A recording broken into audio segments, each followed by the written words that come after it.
Olá! Dando continuidade ao vídeo anterior, nós vamos interromper o proxy para que o JMeter pare de gravar as ações, as requisições que são geradas no navegador. E a partir de agora, nós vamos incluir relatórios para analisar os resultados dos testes que são executados no JMeter. O JMeter chama esses relatórios de ouvintes ou listeners em inglês.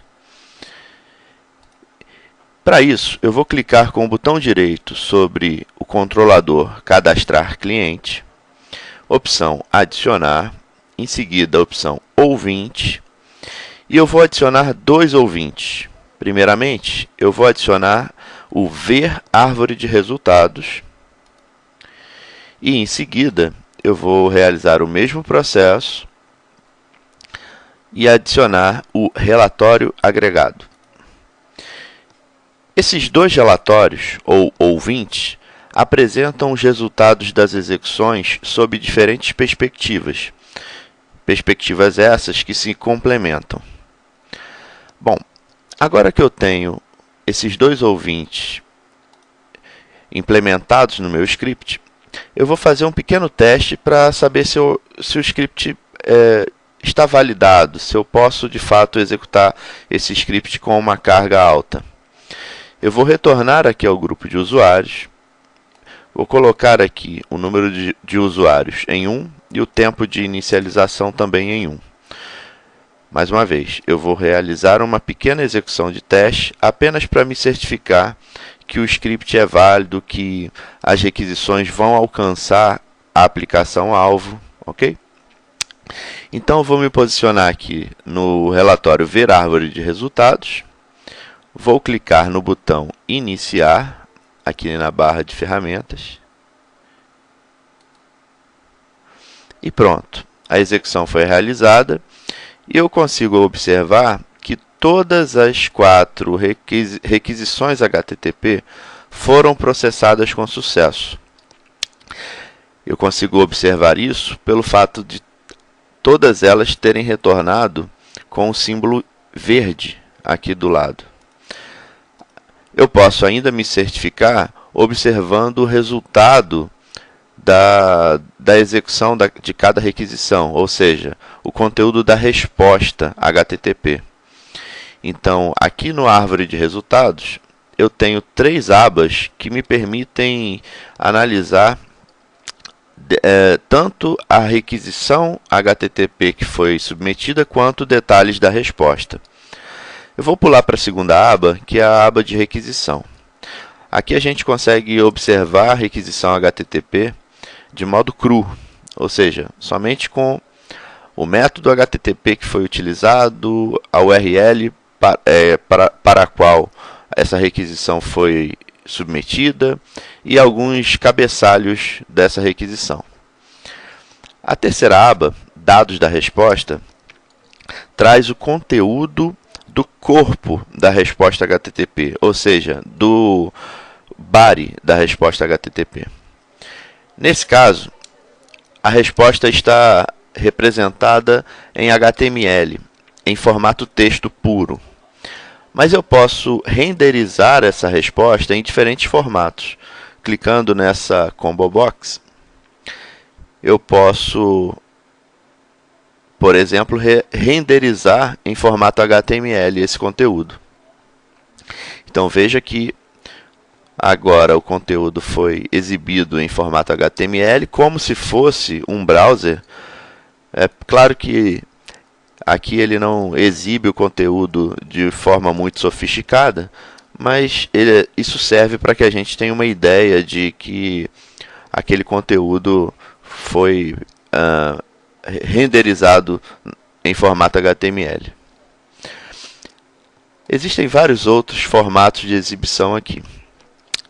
Agora, vou retornar para a primeira aba, Resultados do Testador. Essa aba ela é extremamente importante para a sua análise. Ela traz aquelas informações de controle que são decisivas para você avaliar se a requisição foi processada com sucesso ou não. Por exemplo, o código da resposta, o status code.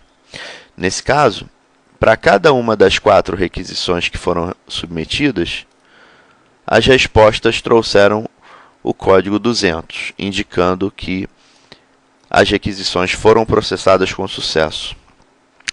Além disso, há uma série de headers, de cabeçalhos de resposta que são exibidos aqui, que eventualmente podem ser úteis para a análise que você precisa fazer.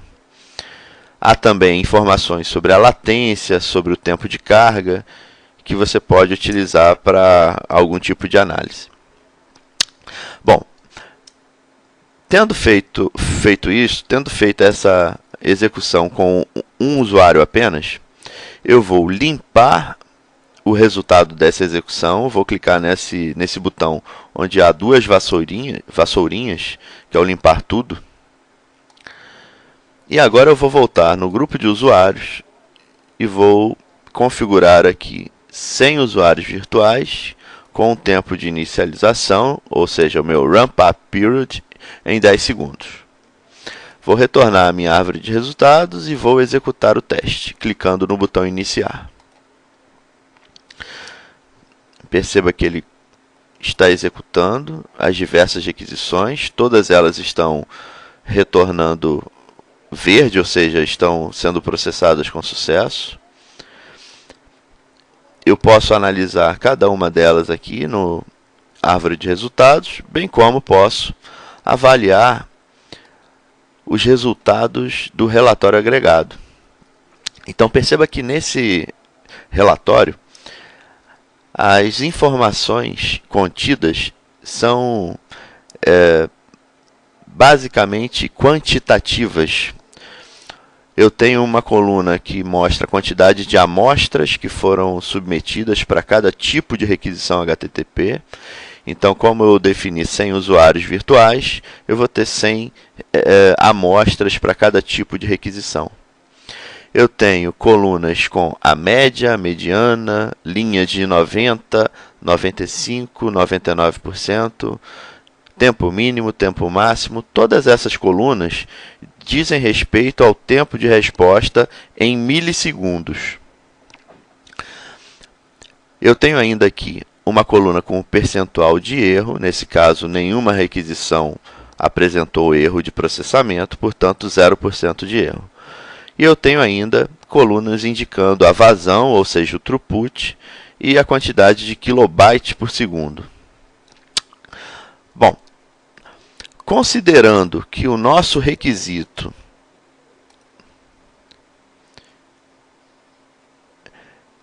é esse aqui, a funcionalidade cadastrar cliente deve fornecer tempos de resposta de no máximo meio segundo, considerando 100 usuários concorrentes com uma rampa de aceleração de 10 segundos. Muito bem.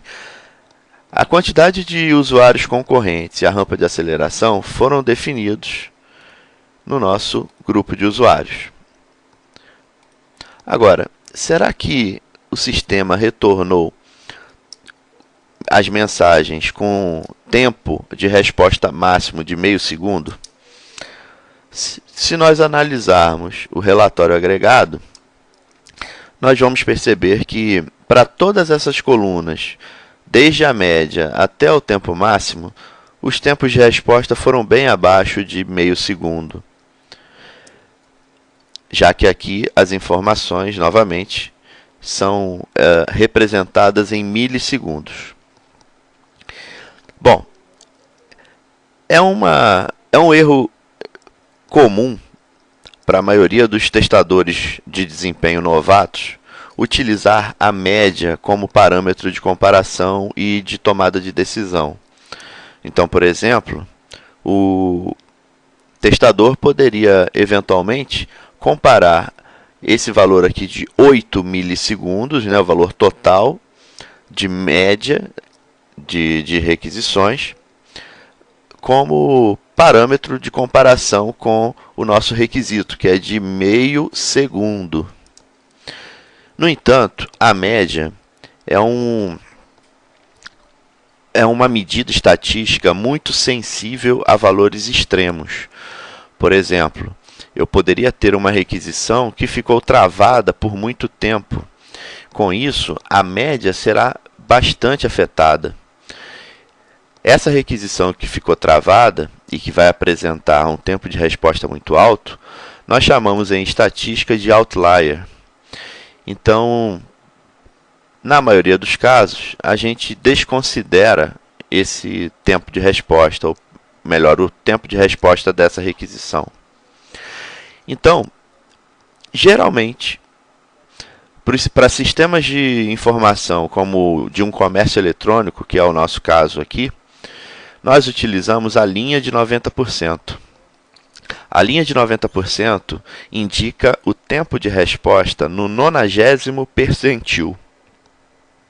Ou seja, se nós ordenarmos os tempos de resposta das 100 requisições que foram submetidas e identificarmos o tempo de resposta da 90ª mais lenta, esse será o tempo de resposta na linha de 90%. Há ainda as linhas de 95% e 99%. Perceba que o tempo de resposta na linha de 99% será um tempo de resposta muito próximo ao tempo máximo. Mas veja que nesse exemplo especificamente, o tempo total de resposta na linha de 99% foi de 24 milissegundos, enquanto que o tempo máximo foi de 123 milissegundos. Ou seja, das 100 requisições, uma delas levou 123 milissegundos no total, considerando os quatro tipos de requisições HTTP. Ou seja, uma thread específica levou esse tempo todo. Então, esse resultado pode ter sido reflexo de uma situação pontual, algum congestionamento momentâneo da rede, ou algum problema no próprio software, mas que não é algo típico, é algo que aconteceu de modo esporádico. Bom, então, o nosso padrão é utilizar a linha de 90%. Por quê? Porque ela, de alguma forma, nos dá segurança de avaliar se um determinado requisito de desempenho foi atendido ou não, e ela é capaz de, na verdade, filtrar, ou melhor, desconsiderar os 10% mais lentos que podem ter sido ocasionados por alguma coisa pontual e momentânea. Bom, de qualquer forma, se nós analisarmos esses dados e compararmos com o requisito, a gente vai considerar que o requisito foi atendido, tendo em vista que 12 milissegundos, que é o tempo total aqui na linha de 90%, é muito menor do que meio segundo, que é o que está definido no nosso requisito. Ok? Então, o que você pode fazer, além de definir aqui as requisições e os ouvintes, é adicionar uma série de outros elementos que o JMeter te oferece. Então, na próxima videoaula, eu vou mostrar como utilizar as chamadas asserções do JMeter. Um abraço, até mais.